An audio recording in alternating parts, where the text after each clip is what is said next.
Bienvenue sur notre chaîne. Je suis Myrline Barbara Erard, éducatrice spécialisée et fondatrice de Par Enfant.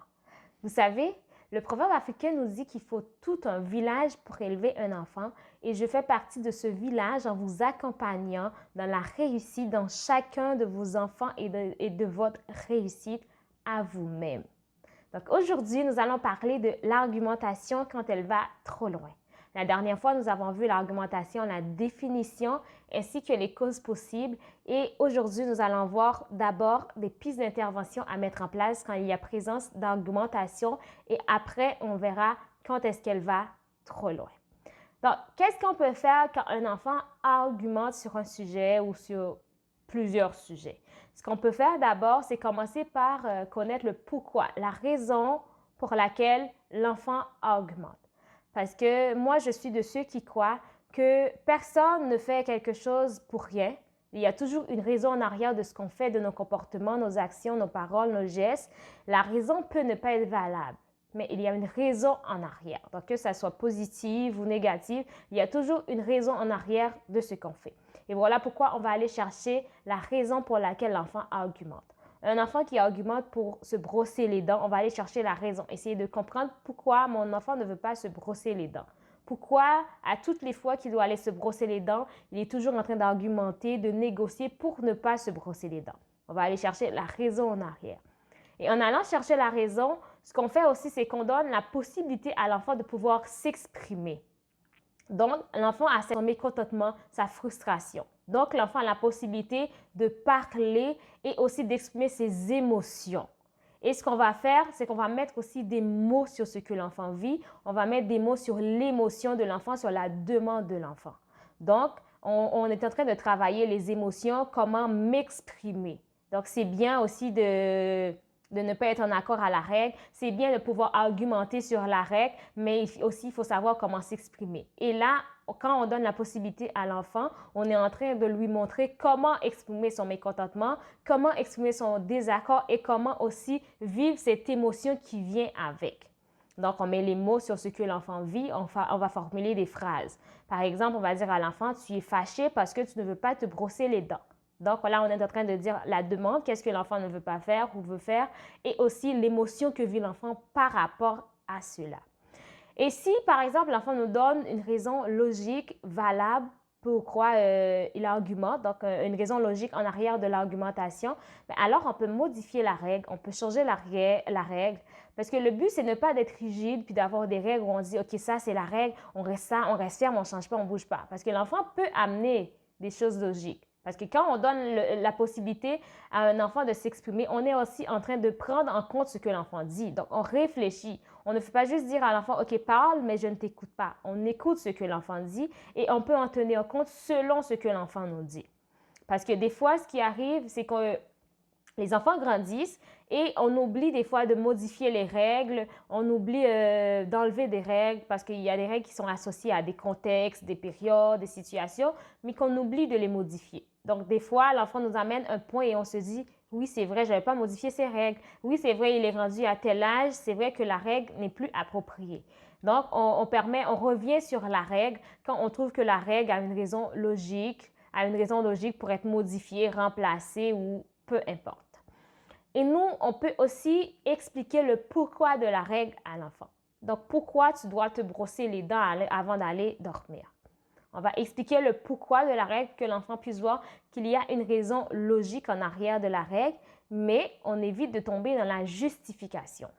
Donc, la justification, c'est toute cette longue phrase qui permet en sorte qu'on se met comme en position de victime, de dire à l'enfant, ben, je ne veux pas vraiment, mais tu es obligé de. C'est ce que la justification projette. Et aussi, ça permet à l'enfant de savoir que, alors, si je continue d'argumenter, peut-être que maman va céder. Parce que si maman justifie, c'est parce que maman n'est pas complètement d'accord. Donc, on va aller juste dire le pourquoi de la règle. Pourquoi tu dois te brosser les dents? Il faut se brosser les dents parce que sinon, on va avoir des caries. Fait qu'on n'est pas obligé de dire, parce que si tu as des caries, là, tu vas être malade, il faut amener au dentiste, j'ai pas d'argent et tout ça. Donc, on évite toutes les justifications trop longues. On va juste rester dans le pourquoi de la règle, juste pour permettre à l'enfant de dire, je mets la règle en place parce que je veux ton bien, c'est pour ta sécurité. Voilà, il y a une raison en arrière de la règle. Et ce qu'on peut faire aussi quand un enfant argumente, on peut donner des choix à l'enfant. Donc, par exemple, une fille qui veut mettre une robe en hiver, quand il fait froid dehors, au lieu de mettre un pantalon, on peut lui donner des choix de pantalon. Donc, ce pantalon-ci ou ce pantalon-là. C'est pour dire à l'enfant que moi, c'est une question de sécurité. Tu ne mets pas de robe, mais tu peux choisir ton pantalon.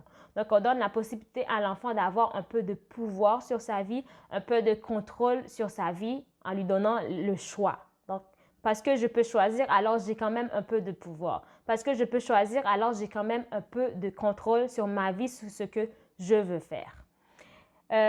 Pour les règles qui sont vraiment importantes pour nous. Donc, soit parce qu'il s'agit de valeurs, de croyances, de sécurité, les règles qui sont vraiment importantes pour nous, on va rester ferme sur ces règles-là. Donc, même si l'enfant crie, tape, lance, pleure, frappe, la règle ne change pas. Parce que la règle, en fait, les règles en général, ils ont leur raison d'être. On ne se lève pas un matin en disant « OK, moi, ça me tente de mettre cette règle-là, alors je vais la mettre en place juste pour énerver mon enfant, juste pour l'embêter. » On met une règle en place parce qu'il y a une raison en arrière. Donc, comme j'avais dit, la règle peut ne plus avoir, le contexte de la règle peut ne plus être approprié. Donc, on va la modifier, la changer, le contexte et tout ça. Ça dépend parce que les règles aussi se modifient au fil des années. Mais il y a des règles auxquelles nous, on tient beaucoup. Pour une raison ou pour une autre, on tient beaucoup. Donc, ces règles-là, on les garde en tête et ces règles-là, on reste ferme par rapport à ça.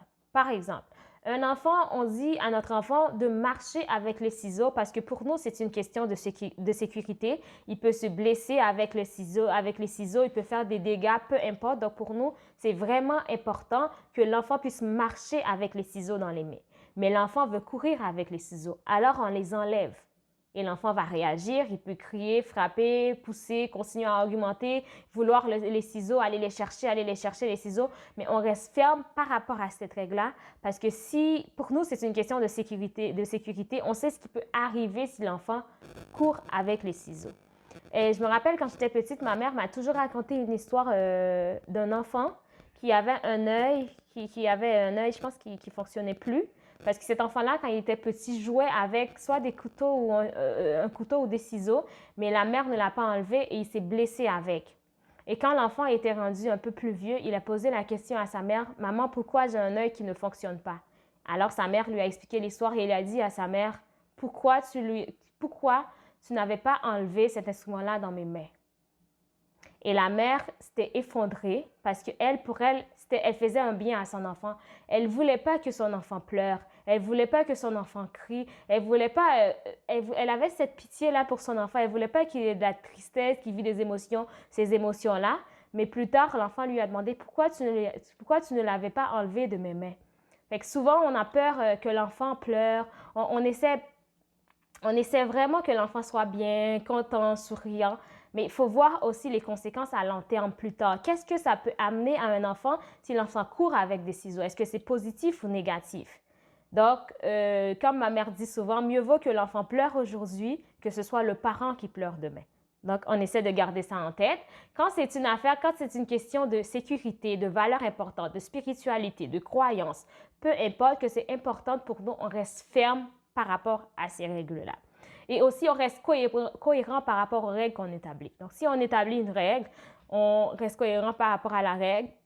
Excuse-moi. On avait des conséquences, on avait établi la règle, la conséquence. On reste cohérent par rapport à tout ça.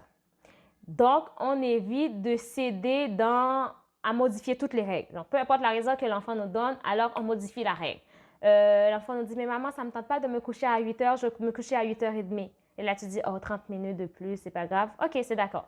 Donc, quand on tombe dans ce piège-là, donc quand on modifie toutes les règles parce que l'enfant nous a donné une raison, parce qu'on veut faire plaisir à l'enfant, alors l'enfant est en train d'enregistrer que si j'argumente, maman va céder, papa va céder. Donc, on donne la possibilité, l'ouverture à cet enfant-là de toujours argumenter parce qu'il sait qu'en argumentant, il obtient ce qu'il veut. Parce que dans la vie, on a des formules gagnantes. On sait ce que ça donne quand on fait ceci, quand on fait cela. Et l'enfant aussi sait ce que ça donne quand je fais ceci, quand je fais cela. Par exemple, si j'ai besoin d'attention, j'ai juste à faire ceci et je sais que maman va parler. Alors là, j'ai besoin d'attention, donc je le fais. Donc, si je veux obtenir ça, si je veux me coucher plus tard, j'ai juste à argumenter, maman va accepter, alors je vais argumenter. Donc, c'est des formules gagnantes. C'est pour ça qu'on évite de toujours céder parce que là, on donne une formule gagnante à l'enfant et donc l'enfant va toujours utiliser l'argumentation pour obtenir ce qu'il veut, peu importe la chose, et ça va devenir problématique plus tard, surtout à l'adolescence. Et on évite aussi de, comment je peux dire ça, d'argumenter avec l'enfant. Donc, ce qui arrive, c'est que si mon enfant argumente, moi j'argumente, il argumente, j'argumente, c'est un cercle qui continue de tourner et c'est un cercle vicieux. Donc, quand on argumente, on donne la possibilité à l'enfant d'argumenter lui aussi. On pense souvent que quand on argumente, on met fin à l'argumentation. Mais quand on argumente, on donne la possibilité à l'enfant de contre-attaquer. C'est un jeu de ping-pong. J'envoie la balle, tu me renvoies la balle, je te renvoie la balle parce que j'essaie de te convaincre, j'essaie de te faire comprendre ma raison. Mais toi, tu penses que je te donne la possibilité aussi de me faire comprendre ta raison, alors ça continue de tourner. Donc, on essaie d'éviter le plus que possible d'argumenter avec l'enfant. L'argumentation lui donne la possibilité de lui aussi d'argumenter à son tour. Et ce qu'on peut faire, au lieu d'argumenter, on peut faire de l'ignorance intentionnelle. Donc, j'ai cherché la raison pour laquelle tu argumentes. Je t'ai expliqué le pourquoi de la règle. Je t'ai donné des choix. Alors, je ne réponds plus. Et on peut le dire à l'enfant. On peut le dire à l'enfant, maman t'a expliqué, tu as compris, maman ne répond plus. Parce que l'important, c'est que l'enfant entend la règle, comprend la règle et après, on s'attend à ce que l'enfant s'applique à la règle. Donc, on n'est pas là pour justifier la règle, on est là pour l'expliquer la règle. On n'est pas là pour continuer à argumenter à propos de la règle. On est là pour faire en sorte que l'enfant puisse comprendre la règle, l'écouter, la comprendre, et puisse s'appliquer à la règle. Donc, on peut faire de l'ignorance intentionnelle. Et selon l'enfant, selon la situation, selon le contexte, on peut le faire en une phrase. Tu mets ton pantalon parce qu'il fait froid dehors. Tu as compris, maman ne répond plus. Et c'est fini. Donc, des fois, c'est à nous de dire, OK, je mets fin à l'argumentation, mais sans montrer à l'enfant que je le fais parce que j'ai une position supérieure. Donc, on n'est pas en train de dire, OK, je suis ta rivale, alors c'est maman, je décide et c'est tout. On est en train de donner une explication et de dire à l'enfant, je t'ai expliqué, tu as compris, je ne réponds plus. Sans le dire, l'enfant, il a vu que c'est maman qui gagne. Il a compris que c'est papa qui a raison. Mais on n'est pas en train de montrer, de toujours dire à l'enfant, OK, moi, je vais gagner. Tu n'es pas obligé d'argumenter, je vais gagner. Même si tu continues, j'ai aussi un contre-argument. Donc, on n'est pas là-dedans. On est plus dans la compréhension de l'enfant, que l'enfant nous comprend et que nous aussi, on comprend l'enfant. Donc, on va expliquer, chercher les raisons en arrière de tout cela. Alors, en résumé, quand un enfant argumente, on va chercher le pourquoi de son argumentation, expliquer le pourquoi de notre règle à nous, et selon le pourquoi de l'enfant, on peut ajuster, modifier ou remplacer la règle. On fait attention de ne pas toujours le faire pour permettre à l'enfant d'enregistrer que c'est lui qui décide des règles. On va donner des choix à l'enfant. On reste ferme sur les règles qui sont importantes pour nous. On reste cohérent par rapport aux règles qu'on établit. On fait de l'ignorance intentionnelle. On évite d'argumenter et on évite de justifier. Voilà pour la partie des interventions. Alors, quand est-ce que l'argumentation va trop loin? L'argumentation va trop loin quand l'enfant argumente sur toutes les règles. Donc, pourquoi ceci? Pourquoi cela? Je ne veux pas faire ceci, je veux faire cela. Sur toutes les règles partout. Donc, pas juste à la maison, mais il le fait aussi à la garderie, il le fait à l'école, il le fait à l'église. Dès qu'il y a des règles à respecter, l'enfant le fait. Donc, l'enfant argumente sur tout. Et l'enfant peut présenter des comportements comme crier, pousser, frapper, taper, lancer. Donc, des comportements un peu plus agressifs. L'enfant présente ces comportements-là. L'enfant ne réagit pas aux règles. Donc, tu fais une demande et l'enfant fait juste ne pas réagir ou fait le contraire de ce qui est demandé. Donc, il n'est pas obligé nécessairement de frapper, de taper, mais il peut juste il ne répond pas à la règle. Donc, l'enfant fait ça. Et aussi, on voit que l'enfant, comment je peux dire, argumente beaucoup plus que la moyenne de son âge. Donc, pour un enfant de 2 ans, il argumente beaucoup plus. Pour un enfant de 5 ans, il argumente beaucoup plus. Donc, un enfant que, quand tu vas à droite, il veut aller à gauche. tu veux aller en avant, il veut aller en arrière. Donc, il prend tout le temps la direction opposée. Il est toujours en train d'argumenter sur tout, peu importe des choses où tu dis, mais c'est simple, il a compris. Des fois où tu dis, mais je ne comprends pas ce qui se passe. C'est juste de mettre un pantalon. C'est juste de se brosser les dents. Toutes les petites choses qu'à tous les jours, tu expliques et l'enfant argumente sur toutes ces petites choses-là. Partout, il est en train d'argumenter. Il veut toujours faire ce qu'il veut, ce qu'il pense. Il a des comportements plus agressifs. Donc, dès que tu dis non, alors il se met à frapper, à crier, à lancer et ça ne finit plus. Dès que tu dis le contraire de ce que lui il voulait, alors il a des comportements un peu plus agressifs et c'est beaucoup présent partout, dans plusieurs milieux dès qu'il y a des règles sociales. Donc ça nous montre que l'argumentation va trop loin. Quand l'argumentation va trop loin, ça peut cacher d'autres problématiques. Par exemple, ça peut cacher un trouble de l'opposition. Donc, ça peut ne pas être juste une simple argumentation d'un enfant qui a compris la règle, d'un enfant qui a juste besoin un peu de pouvoir, mais ça peut aller beaucoup plus loin que juste « ok, j'argumente et c'est tout ». Comme on l'a dit dans la dernière vidéo, l'argumentation, un enfant, c'est normal d'argumenter une fois de temps en temps. Mais quand ce n'est pas de temps en temps, quand ça devient tous les jours, tout le temps, surtout avec des comportements plus agressifs ou juste de l'ignorance complètement des règles établies, alors là, ça va trop loin. Donc, la prochaine fois, on va parler du trouble de l'opposition. Donc, c'est quoi un trouble de l'opposition? Quelles interventions qu'on peut faire et tout ça? C'est ce qu'on va parler à la prochaine vidéo. Donc, restez à l'afflux. N'oublie pas de t'abonner à cette chaîne, d'aimer la vidéo, de partager la vidéo avec plus de parents que possible afin que plus de personnes puissent entendre, mettre en pratique et travailler dans la réussite de leurs enfants. Alors, on se dit à la semaine prochaine. Ciao!